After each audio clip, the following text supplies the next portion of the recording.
I'm Dr. Preeti Gonsalves and ನಾನು almost 19 ಇಯರ್ಸಿಂದ physiotherapy practice ಮಾಡ್ತಾ ಇದ್ದೀನಿ. I work at VIMS for 2 years and after that I've had my own clinic at Hyderabad. I've done my bachelor's in physiotherapy and I've done a lot of specialization courses in Pilates and women's health, strength and conditioning and vestibular rehabilitation. So a lot of specializations I have done. So iga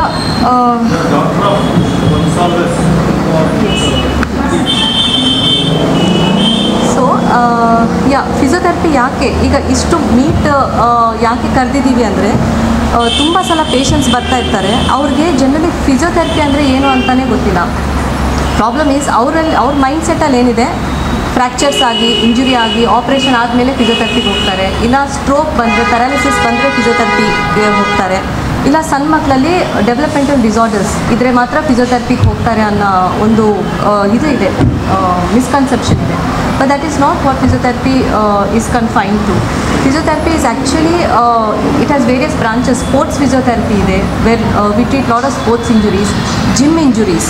Gym alli hogi exercises ಮಾಡ್ಕೊಂತಾ ಇರ್ತಾರೆ, ಅದನ್ನ address ಮಾಡ್ತೀವಿ. Neuro ಅಂದರೆ nerve related problems and paralysis, stroke ಇಂಥ ಕೇಸಸ್ಗೆ physiotherapy apply ಆಗುತ್ತೆ. And orthopedic conditions, this is very less known fact publicly. Any condition that is related to bone and muscle is a physiotherapy case. Okay, so women's health, ಇತ್ತೀಚೆಗೆ post delivery ಕೇಸಸಲ್ಲಿ delivery ಆಗಿರೋ 1 or 2 years ಆದಮೇಲೆ ಸಿಕ್ಕಾಪಟ್ಟೆ low back ಪೇನಿಂದ ಬರ್ತಾ ಇದ್ದಾರೆ. So ಇವ್ರು ಏನು ಅನ್ಕೊತಿದ್ರೆ, ಮೊದಲೇ ಯಾಕೆ ಬಂದಿಲ್ಲ ಅಂತಂದರೆ ಡೆಲಿವರಿ ಆಯ್ತಲ್ಲ, ಸೊ ನೋವು ಕಾಮನ್ ಅಂತ ಅಂದ್ಕೊಂಡಿದ್ದೀವಿ ಮೇಡಮ್, ಸೊಂಟ ನೋವು ಇದ್ದೇ ಇರುತ್ತೆ, ಸ್ಪೈನಿಗೆ ಇಂಜೆಕ್ಷನ್ ಹಾಕಿದ್ದಾರೆ ಅದಕ್ಕೆ ನೋವು ಬಂತು. ಸ್ಪೈನಿಗೆ ಇಂಜೆಕ್ಷನ್ ಹಾಕೋದ್ರಿಂದ ಲೋ ಬ್ಯಾಕ್ ಪೇನ್ ಬರೋ ಚಾನ್ಸೇ ಇಲ್ಲ. It is not. ಪ್ರೆಗ್ನೆನ್ಸಿ ಆದಮೇಲೆ ಸ್ಪೈನ್ ಪ್ರಾಬ್ಲಮ್ ಯಾಕೆ ಬರುತ್ತಂದರೆ, ಬಾಡಿ ತುಂಬ ಚೇಂಜಸ್ ಆಗುತ್ತೆ ಬಾಡಿಯಲ್ಲಿ. ಸ್ಟಮಕ್ಸ್ ಹತ್ರ ಇರೋ ಮಸಲ್ಸ್ ಎಲ್ಲ ವೀಕ್ ಆಗುತ್ತೆ, ಕೋರ್ ವೀಕ್ ಆಗುತ್ತೆ. ಆ್ಯಂಡ್ ಹಳೆ ಕಾಲದಲ್ಲಿ ತುಂಬ ಫಿಸಿಕಲ್ ಆ್ಯಕ್ಟಿವಿಟಿ ಇತ್ತು, ಮನೆ ಕೆಲಸ ಅದೆಲ್ಲ ತುಂಬ ಮಾಡ್ಕೊತಾ ಇದ್ರು. ಇವಾಗ ಅಷ್ಟು ಸ್ಟ್ರೆಂತ್ ಇಲ್ಲ, ಇದು ಸೆಡೆಂಟ್ರಿ ಲೈಫ್ ಸ್ಟೈಲ್ಸ್ ಆಗೋಗ್ಬಿಟ್ಟಿದೆ. ಸೊ ವೆದರ್ ಸಿಸೇರಿಯನ್ ಆಗಲಿ ಇಲ್ಲದಿದ್ರೆ ನಾರ್ಮಲ್ ಡೆಲಿವರಿ ಆದರೂ ಕೂಡ ಕೆಲವು ಬೇಸಿಕ್ ಎಕ್ಸಸೈಸಸ್ ಇದ್ದಾವೆ. ಆ ಮಸಲ್ಸ್ ಎಲ್ಲ ಎಕ್ಸ್ಪ್ಯಾಂಡ್ ಆಗಿರ್ತಾರೆ ಸ್ಟಮಕ್ ಹತ್ರ. ಸೊ ಆ ಮಸಲ್ಸ್ ಎಲ್ಲ ಮತ್ತೆ ನಾರ್ಮಲ್ ಪೊಸಿಷನ್ಗೆ, ನಾರ್ಮಲ್ ಸ್ಟ್ರೆಂತಿಗೆ ಬರಬೇಕು ಅಂದರೆ core strengthening is very important. So ಅಲ್ಲಿ ತುಂಬ ಜನ ಇದು ಆಗ್ತಾಯಿದ್ದಾರೆ. So this is an step to create an awareness among those people that they have to take physio after delivery. Just come, learn exercises, come for regular follow-ups, maybe 15 days once, monthly once. ಅವ್ರ general condition ಒಂದ್ಸಲ assess ಮಾಡಿದ್ರೆ, ಎಲ್ಲರಿಗೂ necessity ಇಲ್ಲದೆ ಇರ್ಬೋದು, but neck pains, back pains, ಬೇಬಿನ feed ಮಾಡಬೇಕಾದ್ರೆ pain ಬರ್ತಾ ಇದೆ ಅಂತ ಅವರು they just live with that pain. This is common ಅಂತ ಅಂದ್ಕೊಂಡು, but that is not common. I want to stress here that pains are common but they are not normal. Pain is ಅನ್ನೋದು normal ಅಲ್ಲವೇ ಅಲ್ಲ, ಸಹಜ ಎಲ್ಲರಿಗೂ ಬರ್ತಿರ್ಬೋದು, but ಅದು normal ಅಲ್ಲ. So pain is always body's way of asking for help. Okay, so no pain should be overlook or neglected. Okay, so generally pains ಬರ್ತಾ ಇರ್ತವೆ. ಫಿಸಿಯೋಥೆರಪಿಸ್ಟ್ನ, ಡಾಕ್ಟರ್ನ ಯಾವಾಗ ಅಪ್ರೋಚ್ ಆಗಬೇಕು? ಈಗ ಯಾವಾಗೋ ಒಂದು ಸಲ ಪೇಯ್ನ್ ಬಂತು ಹೋಯಿತು ಅಂತಂದರೆ that is fine.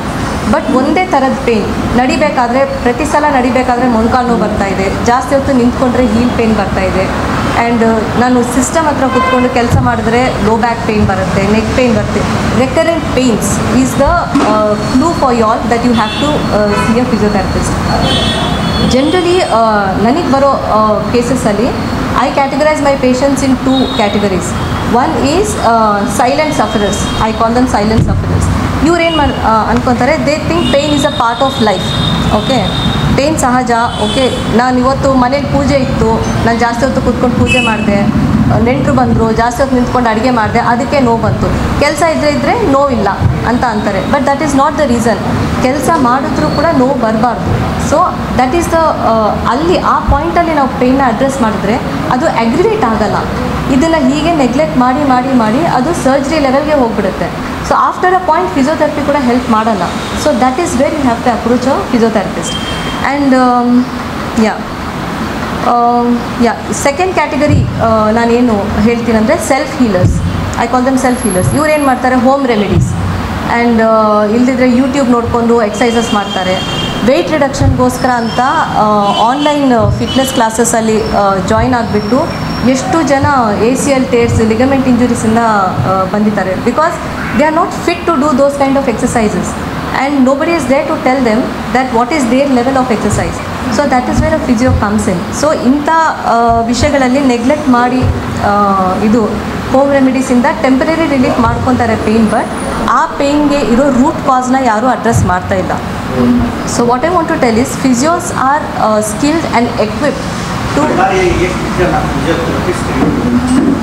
somewhere around 30, 25, 12 to 15 practicing physiotherapists. 12 to 15 private practitioners ಇದ್ದಾರೆ.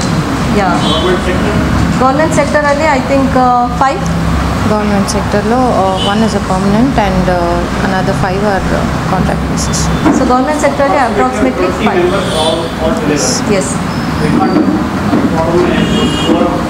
Sorry sir? There is an association. Ballari Physiotherapist Association ಅಂತ ಅಫಿಷಿಯಲ್ ಆಗಿ ಒಂದು ಅಸೋಸಿಯೇಷನ್ ಇದೆ ಸರ್. ಅದಕ್ಕೆ ಬಂದುಬಿಟ್ಟು ಆನರರಿ ಪ್ರೆಸಿಡೆಂಟೇ ಡಾಕ್ಟರ್ ಕುಮಾರ್ ಬಾಲಾಸಾಬ್ ಅವರು. ಅವ್ರದ್ದು ಪದ್ಮಶ್ರೀ ಫಿಸಿಯೋಥೆರಪಿ ಕ್ಲಿನಿಕ್ ಅಂತ ಇದೆ. ಅದು ಪ್ರೆಸಿಡೆಂಟ್ ಬಂದುಬಿಟ್ಟು ಸುಬ್ಬಾರೆಡ್ಡಿ ಸರ್ ಅವರು, vice president Manjunath Reddy sir ಅವರು. Balaji physiotherapy clinic, S, Kolachalam compound, S. Srinivas Sagar sir ಅವರು ಎಲ್ಲ, ಇವರೆಲ್ಲ ಸೀನಿಯರ್ ಕ್ಯಾಟಗರಿ ಫಿಸಿಯೋಥೆರಪಿಸ್ಟ್ ಇದ್ದಾರೆ. ಹೌದು. ಇಲ್ಲ, ಹೋಗಬೇಕು, ಆರ್ಥೋಪೆಡಿಷನ್ ಹತ್ರ ಹೋಗಬಾರ್ದು ಅಂತಲ್ಲ. ಆರ್ಥೋಪೆಡಿಷನ್ಸ್ ಕೂಡ ಕೇಸಸ್ ಫಿಸಿಯೋಸ್ಗೆ ರೆಫರ್ ಮಾಡ್ತಾ ಇದ್ದಾರೆ, ಇದಕ್ಕೆ ಫಿಸಿಯೋಥೆರಪಿಗೆ ಹೋಗಿ ಅಂತ. ಬಟ್ ಅವ್ರಿಗೆ ಅದಂದರೆ ಏನು ಅಂತ ಗೊತ್ತಿಲ್ಲದೆ ಇರೋ ಕಾರಣದಿಂದ ಅವ್ರು ಯಾರೂ they are not showing up. So they just ಈಗ ಮೆಡಿಸಿನ್ಸ್ ತೊಗೊತಾರೆ, ಪೇಯ್ನ್ ಕಡಿಮೆ ಆಗೋಗುತ್ತೆ, ಪೇಯ್ನ್ ಹೋಯ್ತಲ್ಲ ಅಂತ ಹೇಳಿಬಿಟ್ಟು ಇದು ನೆಗ್ಲೆಕ್ಟ್ ಮಾಡ್ತಾ ಇದ್ದಾರೆ. ಆ ನೆಗ್ಲಿಜೆನ್ಸ್ ಇಂದಾನೇ ಅಗ್ರಿವೇಟ್ ಆಗಿಬಿಟ್ಟು ಕಂಡೀಷನ್ಸ್ ಸರ್ಜರಿವರೆಗೆ ಹೋಗ್ತಾ ಇದ್ದಾರೆ. So mild to moderate cases ಯಾವುದೇ ಇರಲಿ, you can handle them with physiotherapy. ಫಿಸಿಯೋಗೂ ಒಂದು ಲಿಮಿಟೇಷನ್ ಇದೆ, and in that case we are equipped to identify this limitations, and if it is a surgery case we will refer it to surgery. So that is how it is. And another common misconception, injury ಆದ್ರೇ physiotherapist ಹೋಗಬೇಕು, ಇಲ್ಲ doctor ಹತ್ರ ಹೋಗ್ಬೇಕು ಅನ್ನೋದು ಇನ್ನೊಂದು ಥರ misconception. So there is something called as prehab. Prehab ಅಂದರೆ prevention of injuries. Okay, so ಅದರಲ್ಲಿ ಏನು ಮಾಡ್ತೀವಿ ಅಂದರೆ ಅಡ್ವಾನ್ಸ್ ಆಗಿ ಒಂದು like people who want to prevent arthritis, prevent spine related problems ಒಂದು ಏಜ್ ಆದಮೇಲೆ. ಇದಕ್ಕಂದರೆ ಈಗ ಜನರಲಿ ಪೇಷಂಟ್ಸ್ ಹೆಂಗೆ ಬರ್ತಾರಂದರೆ, ಈ ನಡುವೆ ಮೆಟ್ಲು ಹತ್ತಬೇಕಾದ್ರೆ ನೋವು ಬರ್ತಾ ಇದೆ, ಮೆಟ್ಲು ಇಳಿಬೇಕಾದ್ರೆ ನೋವು ಬರ್ತಾ ಇದೆ ಅಂಥ ಟೈಮಲ್ಲಿ ಅವ್ರು ಅಪ್ರೋಚ್ ಆದರೆ ವಿ ಕ್ಯಾನ್ ಪ್ರಿವೆಂಟ್ ಈ ಕಂಡೀಷನ್ಸ್ ಒಂದು 5 years ಡೌನ್ ದ ಲೇನ್ ಆರ್ಥ್ರೈಟಿಸ್ಗೆ ಕನ್ವರ್ಟ್ ಆಗ್ತವೆ. And arthritis is an irreversible damage. ಒಂದು ಸಲ ಬೋನ್ ಡಿಜನರೇಟ್ ಆದರೆ ಅದನ್ನು ಏನೂ ಮಾಡೋಕ್ಕಾಗಲ್ಲ. ಅದಕ್ಕೆ ಲೈಫ್ ಸ್ಟೈಲ್ ಚೇಂಜ್ ಅಂತ ಜಾಯಿಂಟ್ ರಿಪ್ಲೇಸ್ಮೆಂಟ್ ಮಾಡ್ತಾರೆ, because they cannot live with that pain. And even research ತೋರಿಸಿದೆ, ಲೋವರ್ ಲಿಂಬ್ ಸ್ಟ್ರೆಂತ್ ಯಾರಿಗೆ ತುಂಬ ಕಡಿಮೆ ಇದೆಯೋ ಅವ್ರದ್ದು ಲೈಫ್ ಸ್ಪ್ಯಾನ್ ತುಂಬ ಕಡಿಮೆ ಇರುತ್ತೆ ಅಂತ. This is a worldwide research that has been done. ಇದಕ್ಕಂದರೆ ಲೋವರ್ ಲಿಂಬಲ್ಲಿ ಸ್ಟ್ರೆಂತ್ ಕಡಿಮೆ ಆದರೆ, ಮಸಲ್ ಪವರ್ ಕಡಿಮೆ ಆದರೆ ಎಲ್ಲ ಲೋಡು ಬೋನ್ ಮೇಲೆ ಬೀಳುತ್ತೆ. So that's how the bone goes into degeneration. Arthritis start ಆಗುತ್ತೆ. ಆರ್ಥ್ರೈಟಿಸ್ ಪೇಯ್ನ್ ಬಂದಿದೆ ಅಂತ ಅವ್ರ ಡೈಲಿ ಆ್ಯಕ್ಟಿವಿಟೀಸ್ ಎಲ್ಲ ಸ್ಟಾಪ್ ಆಗಿಬಿಡುತ್ತೆ, ರೆಸ್ಟ್ರಿಕ್ಟೆಡ್ ಆಗಿಬಿಡುತ್ತೆ. ವಾಕಿಂಗ್ ಹೋಗಲ್ಲ, ಕೆಲಸಗಳು ಮಾಡಲ್ಲ, they restrict themselves. They will and ಆ ಸೆಡೆಂಟ್ರಿ ಲೈಫ್ ಸ್ಟೈಲಿಂದ ಅವ್ರ ಹಾರ್ಟ್ ಕಂಡೀಷನ್ಸು, ಒಬೇಸಿಟಿ ಇದೆಲ್ಲ ಇದು ಟರ್ನ್ ಆಗುತ್ತೆ. So everything is preventable when you approach the doctors at the right time. So this is what the message I want to give. And how physios can help in this is that ಒಂದು like people want to be fit in their older age. ಅವ್ರಿಗೆ ಒಂದು movement analysis, strength analysis and posture analysis ಅಂತ ಇರುತ್ತೆ. So ಅವ್ರ movement, strength, general condition ಎಲ್ಲ assess ಮಾಡಿಬಿಟ್ಟು ಫ್ಯೂಚರಲ್ಲಿ ಅವ್ರಿಗೆ ಏನೇನು ಪ್ರಾಬ್ಲಮ್ಸ್ ಬರ್ಬೋದು ಅಂತ ಪ್ರಿಡಿಕ್ಟ್ ಮಾಡ್ಬೋದು. So based on their physical condition predict ಮಾಡಿಬಿಟ್ಟು there are so many ways you can prevent those injuries. So this will help them a lot on a long run. So this is what I wanted to say. Any questions? Can I in take brief? it off? Yeah, in brief, how do we put it? Okay. Yeah. See, sir, I want to start with pain is body ways of asking for help.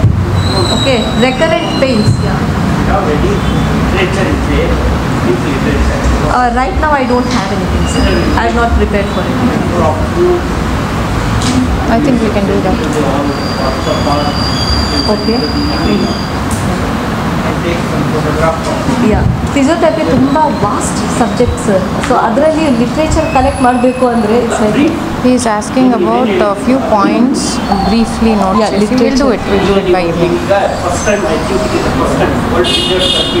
Exactly yeah Sir, ಇದಕ್ಕೂ ಮುಂಚೆ ಮಾಡಿದ್ದೀವಿ. Like I said, first of all, I would like to introduce myself. I am Dr. Pranati, physiotherapist, specialized in neuro, and I am the founder of this clinic. KKN Physiotherapy Clinic, the founder ನಾನು. So we've opened this clinic like 5 years ago. Okay, correct corona ಟೈಮಲ್ಲಿ open ಮಾಡಿದ್ವಿ. So corona ಟೈಮಲ್ಲಿನೇ physiotherapy ಬಗ್ಗೆ ಒಂದು ಸ್ವಲ್ಪ ಹೊರಗೆ ಬಂದಿರೋದು. ಅಷ್ಟಕ್ಕೂ ಮುಂಚೆ ಬರೀ ಡಾಕ್ಟರ್ ಏನು ಪ್ರಾಬ್ಲಮ್ ಇದ್ದವರು ಡಾಕ್ಟರ್ಸ್ ಹತ್ರ ಹೋಗಿದ್ರೆ ಅಷ್ಟೇ ಫಿಸಿಯೋಥೆರಪಿ ಬಗ್ಗೆ ತಿಳ್ಕೊಂಡಿದ್ರು. ನ್ಯೂಸಲ್ಲಿ ಕರೆಕ್ಟಾಗಿ ಫಿಸಿಯೋಥೆರಪಿ ಅನ್ನೋ ವರ್ಡ್ ಯೂಸ್ ಮಾಡಿದ್ದು ಕೊರೋನಾ ಟೈಮಲ್ಲಿ. ಸೊ ಫಿಸಿಯೋಥೆರಪಿ ಅಂದರೆ ಏನು ಅಂತ ಭಾಳ ಮಂದಿಗೆ ಗೊತ್ತಿರಲಿಲ್ಲ. Any problem, any medical issue manage ಮಾಡಬೇಕಂದ್ರೆ 2 ಟೈಪ್ಸಲ್ಲಿ ಮಾಡ್ಬೋದು. ಒಂದು ಬಂದುಬಿಟ್ಟು conservative management, the other one is surgical management. Conservative ಮ್ಯಾನೇಜ್ಮೆಂಟಲ್ಲಿ first role comes for physiotherapy, second is medical management, and the third one is the surgical management. That's the final management. ಯಾವುದೇ condition ಇರಲಿ first medical conservative management ಆಗುತ್ತೆ. ಅಂದರೆ ಬಂದಿದ ತಕ್ಷಣ ಪೇಷಂಟ್ನ ಹಿಡ್ಕೊಂಡು ಕೊಯ್ಯಲ್ಲ, ಆಯಿತಾ. So first what we do is ಯಾವುದೇ ಆಗಲಿ ಕಟ್ ಮಾಡ್ದಂಗೆ ಟ್ರೀಟ್ ಮಾಡ್ಲಿಕ್ಕೆ ಟ್ರೈ ಮಾಡ್ತೀವಿ. ಇನ್ ಕೇಸ್ ಅದು ಆಗಲಿಲ್ಲಪ್ಪ ಅಂತಂದರೆ then we go for a surgery. So cut ಮಾಡ್ದಂಗೆ ಮಾಡೋ ಟ್ರೀಟ್ಮೆಂಟ್ಸ್ ಯಾವ ಥರ ಇದೆ ಅಂತಂದರೆ, ಒಂದು intake of medicines, either giving painkillers or supplements or whatever medicines possible. The second way is giving them physiotherapy. ಫಿಸಿಯೋಥೆರಪಿಯಲ್ಲಿ ಯಾವುದೇ ಥರದ ಇನ್ವೇಸಿವ್ ಟೆಕ್ನಿಕ್ ಇರಲ್ಲ. ಅಂದರೆ ಬ್ಲಡ್ ನೋಡಲ್ಲ ನಾವು. It has different parts in it. ಅಂದರೆ ಎಲೆಕ್ಟ್ರೋಥೆರಪಿ ಆಗಲಿ, ಎಕ್ಸಸೈಸ್ ಥೆರಪಿ ಆಗಲಿ, ಮ್ಯಾನ್ಯುಯಲ್ ಥೆರಪಿ ಆಗಲಿ, ಇಲ್ಲಾಂದರೆ we use a few things like pressure ಆಗಲಿ, ಎಕ್ಸಸೈಸಸ್ ಮಾಡೋದು. Exercise therapy includes all your exercises. For example stretching ಆಗಲಿ, ಸ್ಟ್ರೆಂತ್ ಟ್ರೈನಿಂಗ್ ಆಗಲಿ, anything of that kind. Okay, so ಈ ಥರ ಫಿಸಿಯೋಥೆರಪಿನ ಹೊರಗೆ ತೊಗೊಂಬರ್ಬೇಕು ಅನ್ನೋದು ನಮ್ಮ aim. Our basic aim is to conduct awareness in people. Specially ಬಳ್ಳಾರಿಯಲ್ಲಿ ತುಂಬ ಕಮ್ಮಿ, ಭಾಳ ಮಂದಿ ಪ್ರಾಕ್ಟೀಸ್ ಮಾಡ್ತಾ ಇದ್ದಾರೆ. ಬಟ್ ಏನು ಫಿಸಿಯೋಥೆರಪಿ ಒಂದು ಸತಿ ಯಾರನ್ನಾದ್ರೂ ಕೇಳಿದರೆ, ಇವಾಗ ಫಾರ್ ಎಕ್ಸಾಂಪಲ್ ನಿಮ್ಮಲ್ಲೇ ಯಾರನ್ನಾದ್ರೂ ಫಿಸಿಯೋಥೆರಪಿ ಅಂತ ಕೇಳಿದ್ರು ನಿಮಗೆ ಒಂದು ಕರೆಕ್ಟ್ ಡೆಫಿನಿಷನ್ ಗೊತ್ತಿರಂಗಿಲ್ಲ. So that is why we are creating awareness. We have taken up this chance of world physiotherapy day. World physiotherapy day ಭಾಳ ಮುಂಚೆಯಿಂದನೂ ಇದೆ. ದಿಸ್ ಫಿಸಿಯೋಥೆರಪಿ ಅನ್ನೋದು it is existing from a very long time. ನಮ್ಮ cricketers ಆಗಲಿ, ನಮ್ಮ athletes ಆಗಲಿ, in the Olympics, every sports person needs a physiotherapist. And also every person in the daily life with pain needs a physiotherapist definitely. But ಅವ್ರಿಗೆ ಗೊತ್ತಿರಲ್ಲ ಯಾರ ಹತ್ರ ಹೋಗ್ಬೇಕು. For example ನಿಮಗೆ ಕಾಲು ನೋವಿದೆ, ಯಾರ ಹತ್ರ ಹೋಗಬೇಕು? ಆರ್ಥೋಪೆಡಿಷನ್ ಹತ್ರ ಹೋಗ್ಬೇಕಾ, ಇಲ್ಲಾಂದರೆ ಫಿಸಿಯೋಥೆರಪಿಸ್ಟ್ ಹತ್ರ ಹೋಗ್ಬೇಕಾ? ಫಿಸಿಯೋಥೆರಪಿಸ್ಟ್ ಹತ್ರ ಬಂದ್ರೂ ನಾವು ನಿಮ್ಮನ್ನ ಡಯಾಗ್ನೋಸ್ ಮಾಡಿ ನಿಮ್ಮ ನೋವು ಯಾಕೆ ಬರ್ತಾ ಇದೆ ಅಂತ ಹೇಳ್ಬೋದು. ಇನ್ನೊಂದು ಪ್ರಾಪರ್ ಅಂದರೆ ಒಂದು ಥಾಟ್ ಪ್ರಾಸೆಸ್ ಏನಿದೆ ಅಂತಂದರೆ, ಈಗ ಒಂದು ಡಾಕ್ಟರ್ ಹತ್ರ ಹೋಗ್ತಾರೆ, ಸ್ಕ್ಯಾನಿಂಗ್ ಮಾಡಿಸ್ಕೊಂಬಿಡ್ಲಾ ಸರ್ ಅಂತ ಕೇಳ್ತಾರೆ. Scanning is not A treatment, it is A diagnostic way. ಅಂದರೆ ಏನಾಗಿದೆ ಒಳಗಡೆ ಅಂತ ನೋಡೋಕ್ಕೆ ಒಂದು ಪದ್ಧತಿ ಅಷ್ಟೇ ಅದು. ಬಟ್ ಏನು ಮಾಡ್ತಾರೆ, ಸ್ಕ್ಯಾನಿಂಗ್ ಮಾಡಿಸ್ಕೊಂಡಿದ್ದೀವಿ ಮೇಡಮ್ ಕಮ್ಮಿ ಆಗಲಿ. ಸ್ಕ್ಯಾನಿಂಗ್ ಮಾಡಿಸ್ಕೊಂಡ್ರೆ ನೋವು ಕಮ್ಮಿ ಆಗಲ್ಲ. ಎಕ್ಸ್ರೇ ತೆಗೆಸ್ಕೊಂಡ್ರೆ ನೋವು ಕಮ್ಮಿ ಆಗಲ್ಲ. ಟ್ಯಾಬ್ಲೆಟ್ ಯೂಸ್ ಮಾಡ್ತೀರಿ, ಟ್ಯಾಬ್ಲೆಟ್ 1 ವೀಕ್ ಕೊಡ್ತಾರೆ ಡಾಕ್ಟರು. ತೊಗೊಂಡಿದ್ಮೇಲೆ 1 ವೀಕ್ ಆದಮೇಲೆ ಅದ್ರ ಪವರ್ ಒಂದು 1 ಮಂತ್ವರೆಗೂ ಇರುತ್ತೆ, depending on your body constitution. 1 month ಆದಮೇಲೆ ಮತ್ತೆ ನೋವು ವಾಪಸ್ ಬರುತ್ತೆ. So what is causing that pain, ಅದನ್ನ ನಾವು ಟ್ರೀಟ್ ಮಾಡಬೇಕು. ಹೌದಾ? ಇವಾಗ ಮನೆಯಲ್ಲಿ ಎಲ್ಲೋ ಸ್ಮೆಲ್ ಬರ್ತಾ ಇರುತ್ತೆ. ನಾನು ಎಕ್ಸಾಂಪಲ್ ಕೊಡ್ತಾ ಇದ್ದೀನಿ. ಮನೇಲಿ ಎಲ್ಲೋ ಸ್ಮೆಲ್ ಬರ್ತಾ ಇರುತ್ತೆ, ನಾವು ರೂಮ್ ಫ್ರೆಶ್ನರ್ ಹೊಡಿತೀವಿ. ರೂಮ್ ಫ್ರೆಶ್ನರ್ ಹೊಡಿದ್ರೆ ರೂಮ್ ಫ್ರೆಶ್ನರ್ದು ಪವರ್ ಕಮ್ಮಿ ಆಗಿಬಿಟ್ಮೇಲೆ ಮತ್ತೆ ವಾಪಸ್ ಸ್ಮೆಲ್ ಬರುತ್ತೆ. ಅದನ್ನ ಬಿಟ್ಟು ನಾವು ಸ್ಮೆಲ್ ಯಾಕೆ ಬರ್ತಾ ಇದೆ ಅಂತ ಚೆಕ್ ಮಾಡಬೇಕು, right? That is what we do as physiotherapist. So ನಾವು ಎಲ್ಲಿಂದ ನೋವು ಬರ್ತಾ ಇದೆ, ಯಾಕೆ ನೋವು ಬರ್ತಾ ಇದೆ ಅನ್ನೋದನ್ನು ಫೈಂಡ್ ಔಟ್ ಮಾಡಿ ಆ ರೂಟ್ ಕಾಸನ್ನು ನಾವು ಟ್ರೀಟ್ ಮಾಡ್ತೀವಿ. That is what is physiotherapy. Okay, in brief this is physiotherapy. So ಫಿಸಿಯೋಥೆರಪಿಯಲ್ಲಿ ಬಂದುಬಿಟ್ಟು ಡಿಫ್ರೆಂಟ್ ಬ್ರಾಂಚಸ್ ಇದೆ. ಪೀಡಿಯಾಟ್ರಿಕ್ಸ್ ಫಿಸಿಯೋಥೆರಪಿ ಇದೆ, ಆರ್ಥೋಪೆಡಿಕ್ ಫಿಸಿಯೋಥೆರಪಿ ಇದೆ, ಸ್ಪೋರ್ಟ್ಸ್ ಫಿಸಿಯೋಥೆರಪಿ ಇದೆ, ನ್ಯೂರೋ ಫಿಸಿಯೋಥೆರಪಿ ಇದೆ, OBG ಆ್ಯಂಡ್ ಗೈನಕಾಲ್ ಅಂದರೆ ಪ್ರೀನೇಟಲ್ ಪೋಸ್ಟ್ನೇಟಲ್. ಈವನ್ ಪ್ರೆಗ್ನೆಂಟ್ ವುಮೆನ್ಗೆ after delivery, during the pregnancy and after delivery ಕೂಡ ನಾವು ಫಿಸಿಯೋಥೆರಪಿ ಕೊಡ್ಬೋದು. ಯಾವ ಥರ, ಈಗ ಫಾರ್ ಎಕ್ಸಾಂಪಲ್ ನಾನು ಪ್ರೆಗ್ನೆಂಟ್ ಆಗಬೇಕಂತ ಅಂದ್ಕೊಂಡಿದ್ದೀನಿ ಅನ್ಕೋರಿ. So before that I need to condition my body, I need to prepare myself for it. ಅಂದರೆ ಇವಾಗ ನಾವು ಒಂದು ಬಿಲ್ಡಿಂಗ್ ಕಟ್ಟಬೇಕು ಅಂದರೆ ಏನು ಮಾಡ್ತೀವಿ, ಫಸ್ಟು ದುಡ್ಡೆಲ್ಲ ಜಮಾ ಮಾಡ್ಕೊತೀವಿ, ಒಂದು ಲ್ಯಾಂಡ್ ಕೊಂಡ್ಕೊಳ್ತೀವಿ, ಅದು ಪ್ರಾಪರ್ ಆಗಿದೆ, ಬೇಸ್ಮೆಂಟ್ ರೆಡಿ ಮಾಡ್ಕೊತೀವಿ, ಸ್ಟ್ರಾಂಗ್ ಆಗಿರ್ಬೇಕು. ಸೊ ಬಿಲ್ಡಿಂಗ್ ಬಿದ್ದೋಗ್ಬಾರ್ದು ಕಟ್ಟಿದ ಮೇಲೆ. ಸೊ ಅದೇ ಥರ ನಮ್ಮ ಬಾಡಿನ ನಾವು ಪ್ರಿಪೇರ್ ಮಾಡ್ಕೋಬೇಕು. It is not just for pregnancy, for everything. ಇವಾಗ ನಾಳೆ ಬೆಳಗ್ಗೆಯಿಂದ ಯಾರಾದರೂ ಒಬ್ಬರು ಡಿಸೈಡ್ ಆಗಿರ್ತಾರೆ ನಾನು ಫಿಟ್ ಆಗಿರಬೇಕು, ನಾನು ವಾಕಿಂಗ್ ಹೋಗಬೇಕು ಅಂತ. But are you fit enough to go for a walk? That is the question. ಇವಾಗ ನಿಮ್ಗೆ ಆಲ್ರೆಡಿ ಏನೋ ಪ್ರಾಬ್ಲಮ್ ಇರುತ್ತೆ, ಫಸ್ಟ್ ಡೇ ಹೋಗ್ತೀರಿ ವಾಕಿಂಗಿಗೆ, ಸ್ವಲ್ಪ ನೋವು ಬರುತ್ತೆ, ಏನು ಅಂದ್ಕೊಳ್ತೀರಿ, ಇಲ್ಲ ನಾನು ವಾಕಿಂಗ್ ಫಸ್ಟ್ ಟೈಮ್ ಹೋಗಿದ್ದೀನಿ ಅದಕ್ಕೆ ನೋವು ಬರ್ತಾ ಇದೆ ಅಂತ. ಸೊ ಸೆಕೆಂಡ್ ಡೇ ಮತ್ತೆ ಹೋಗ್ತೀರಿ, 3ನೇ ದಿವಸ ಇಂಜುರಿ ಆಗ್ತದೆ, 4ನೇ ದಿವಸ ಹೋಗಲ್ಲ, ಅಲ್ಲಿಗೆ ಬಿಟ್ಟು ಬಿಡ್ತೀರಿ. ವಾಕಿಂಗ್ ಹೋದರೆ ಕಾಲು ನೋವು ಬರ್ತಾ ಇದೆ, ನಾನು ಹೋಗಲ್ಲ ಡಿಸೈಡ್ ಆಗಿಬಿಡ್ತೀವಿ. That is not correct. Instead you check yourself, are you fit to walk. For example, ಇವಾಗ ನಾವು ಹೆವಿ ವೆಯ್ಟ್ ಇರ್ತೀವಿ, ನಮ್ಮ ಕಾಲಲ್ಲಿ ಸ್ಟ್ರೆಂತ್ ಇರಲ್ಲ, ನಾವು ವಾಕಿಂಗ್ ಹೋದ್ವಿ, ಸ್ವಲ್ಪ ಮಂದಿ 6 ಕಿಲೋಮೀಟರ್ ವಾಕ್ ಮಾಡಿದೆ, 7 ಕಿಲೋಮೀಟರ್ ವಾಕ್, ಅಷ್ಟು ಕಿಲೋಮೀಟರ್ ನೀವು ಇಷ್ಟು ಹೆವಿ ಬಾಡಿ ಇಟ್ಕೊಂಡು ಮಾಡಿದ್ರೆ ಏನಾಗುತ್ತೆ, ಮೊಣ್ಕಾಲು ಸೌದೋಗುತ್ತೆ. With such a heavy weight you walking for such so long, so that ಮೊಣ್ಕಾಲು ಸೌದೋಗುತ್ತೆ. ಆ ಥರ ನೀವು ಬಂದು ಒಂದು ಫಿಸಿಯೋಥೆರಪಿಸ್ಟ್ ಹತ್ರ am I fit to walk enough, am I fit enough to walk, ಈ ಥರ ಅಸೆಸ್ಮೆಂಟ್ ಮಾಡಿಕೊಂಡು ಕಂಡೀಷ್ನಿಂಗ್ ಮಾಡ್ಕೋಬೇಕು ಫಸ್ಟ್. ಅಂದರೆ ಕಾಲನ್ನ ಸ್ಟ್ರೆಂಥನ್ ಮಾಡ್ಕೋಬೇಕು. ಸ್ಟ್ರೆಂಥನಿಂಗ್ ಅಂದರೆ ಓಡೋದು ನಡೆಯೋದು ಅಲ್ಲ. There are few static and dynamic exercises that you can do, close chain and open chain exercises, depending on what is suitable for the patient. ಅದರ ಪ್ರಕಾರ ನಾವು ಎಕ್ಸಸೈಸಸ್ ಹೇಳ್ಕೊಡ್ತೀವಿ. So prepare your body first and then go for a walk. That would be more easier and fruitful ಅಲ್ವಾ. ಸೊ ಈ ಥರ ಒಂದು awareness ಜನರಲ್ಲಿ ಇಲ್ಲ. ಇನ್ನೂ ಒಂದು ಮಿಸ್ಕನ್ಸೆಪ್ಷನ್, ಫಿಸಿಯೋಥೆರಪಿ ಅಂದರೆ ಏನು, ಮಸಾಜ್ ಮಾಡ್ತಾರೆ. Physiotherapy is not massage. Okay, ಎಲ್ಲೂ massage is not our technique, we are not running salons. But physiotherapy ಅಲ್ಲಿ ಒಂದು ಟೆಕ್ನಿಕ್ ಇದೆ, ಇಟ್ ಲುಕ್ಸ್ ಲೈಕ್ ಮಸಾಜ್ ಅಷ್ಟೇ, it is not massage. Okay, so it is, physiotherapy has nothing to do with massage. We either use machines to reduce the pain or we use exercises and different techniques of us to reduce the pains. Okay, and also to condition the bodies. Cardiorespiratory physiotherapy anta innondide. Cardiorespiratory physiotherapy ಏನಪ್ಪ ಅಂತಂದರೆ, ಭಾಳಷ್ಟು ದಿನದಿಂದ ಒಬ್ಬ patient admit ಆಗಿರ್ತಾರೆ, ಅವರಿಗೆ chest clearance ಇರಲ್ಲ. Chest clearance ಅಂದರೆ ಅವರಿಗೆ ತುಂಬ ದಿನದಲ್ಲಿ ಅಲ್ಲಿ ICU ಅಲ್ಲಿ ಇದ್ಕೊಂಡು ಅವರಿಗೆ ಉಸಿರು ಸರಿಯಾಗಿ ಆಡ್ತಾ ಇರೋಂಗಿಲ್ಲ, ಬ್ಲಾಕ್ ಆಗಿರುತ್ತೆ, ಕಫ ಬಂದಿರುತ್ತೆ. ಅದನ್ನು ಫಿಸಿಯೋಥೆರಪಿ ಜೊತೆ ಕಮ್ಮಿ ಮಾಡ್ಬೋದು. There are breathing exercises, there are chest expansion exercises, ಕಫನ ಲೂಸ್ ಮಾಡೋಕ್ಕೆ ಪೊಸಿಷನಿಂಗ್ ಇರುತ್ತೆ, ಎಕ್ಸ್ಟ್ರಾಕ್ಟ್ ಮಾಡೋ ಟೆಕ್ನಿಕ್ಸ್ ಇರುತ್ತೆ. ಆ ಥರ ಜನರಲ್ ಲೈಫಲ್ಲಿನೂ ನಾವು ಒಂದು, ಇವಾಗ ಫಾರ್ ಎಕ್ಸಾಂಪಲ್ ನಾನು ಮಾತಾಡ್ತಾ ಇದ್ದೀನಿ, ನನಗೆ ಆಯಾಸ ಬರುತ್ತೆ, ಯಾಕೆ ಬರ್ತಾ ಇದೆ, my cardiac output is low, so I need to treat that, I need to increase my cardiac strength. ಆ ಥರ ಪ್ರತಿಯೊಂದರಲ್ಲಿ in a day to day life we can use physiotherapy, we can consult a physiotherapist. So physiotherapy is not just all about going and visiting some therapist after surgery. Even if you have not undergone a surgery or if you have any mild pain, you can come to a physiotherapist, including neck pain, hand pain, joint pains, everything, all pains, everything that includes your bones and muscles can be treated by physiotherapy. Okay, and in women, again, like I said, before pregnancy, during pregnancy and after pregnancy also, especially ಯಾಕೆ women ಬಗ್ಗೆ ಹೇಳ್ತಾ ಇದ್ದೀನಿ ಅಂದರೆ, ಹಳೆ ಕಾಲದಂಗೆ ಅಂದರೆ for example if you can relate, ನಿಮ್ಮ mothers ಕೆಲಸ ಮಾಡ್ದಂಗೆ ನಿಮ್ಮ ವೈಫ್ಸ್ ಕೆಲಸ ಮಾಡಲ್ಲ, ನಿಮ್ಮ ವೈಫ್ಸ್ ಕೆಲಸ ಮಾಡ್ದಂಗೆ ನಿಮ್ಮ ಡಾಟರ್ಸ್ ಕೆಲಸ ಮಾಡಲ್ಲ. ಯಾಕೆ ಅಂತಂದರೆ there is a lot of difference in the lifestyle, right. ನಮ್ಮ ಮದರ್ಸ್ ತುಂಬ ಸ್ಟ್ರಾಂಗ್ ಇದ್ದರು, ನಮ್ಮ ಅಜ್ಜಿಯವ್ರು ಇನ್ನೂ ಸ್ಟ್ರಾಂಗ್ ಇದ್ದರು, ಅವರೆಲ್ಲ 90 years ಕೆಳಗೆ ಕುಂತ್ಕೊಂಡು ಎದ್ದೊಳ್ತಾ ಇದ್ರು. ನಾನು ಇವಾಗೇ ಕೆಳಗೆ ಕುಂತ್ಕೊಂಡು ಎದ್ದೊಳಲ್ಲ. ಯಾಕೆ ಅಂದರೆ the way we have led our life has led us to this bad this thing, okay, this tragedy I must say. Okay, so ಈ ಥರ ಏನಾದರೂ ಇದ್ದರೆ you can consult a physiotherapist, you can get yourself condition for your day to day life. ಏನೇ so we are expecting up to 200 to 250 cases and ಇನ್ನೂ ಜಾಸ್ತಿನೂ ಬರ್ಬೋದು sir. Enrol ಏನಿಲ್ಲ sir, direct registration ಇದೆ, walk-in ಇದೆ. ಅವತ್ತಿನ ದಿವಸ direct ಬಂದು ಅವರು ಅಸೆಸ್ಮೆಂಟ್ ಮಾಡಿಸ್ಕೊಂಡು ಟ್ರೀಟ್ಮೆಂಟ್ ಮಾಡಿಸ್ಕೊಂಡು ಹೋಗ್ಬೋದು. ಅವರಿಗೆ ಇಲ್ಲೇ ಸರ್, ಇಲ್ಲೇ.